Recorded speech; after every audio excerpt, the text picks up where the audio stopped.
gönlüm, yine geri döndüm. Yine seni gördüm, gözlerinde öldüm. O narin eller, o güzel gözler başkasına bakıyor ama beni özler. Caddelerde hayatım soldu, evet bayağıdır. Bir sokak lambasında aydınlanır gözyaşım. Gözlerimden sakladığım, gözlerimden sakındığım bir sevdiğim var benim, sevdikçe yandığım. Özlemekte ne zormuş, görmeden de olmuyor.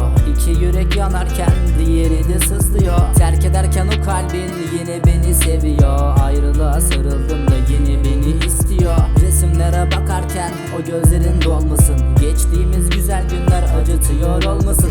Gençliğimiz hata dolu olsa bile yanmasın.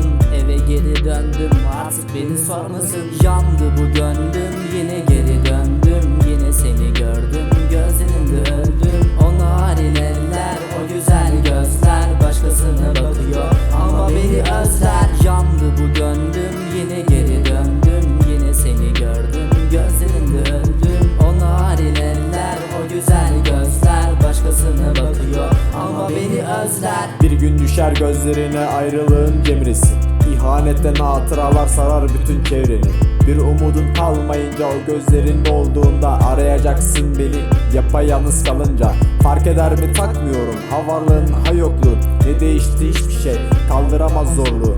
Gözlerinde şimdi yaşlar mesken olur derdine. Yarın yüzün düştüğüne dönmek ister geçmişe. Yandı bu gönlüm, yine geri döndüm. Yine seni gördüm, gözlerinde öldüm. O narin eller, o güzel gözler başkasına bakıyor ama beni özler.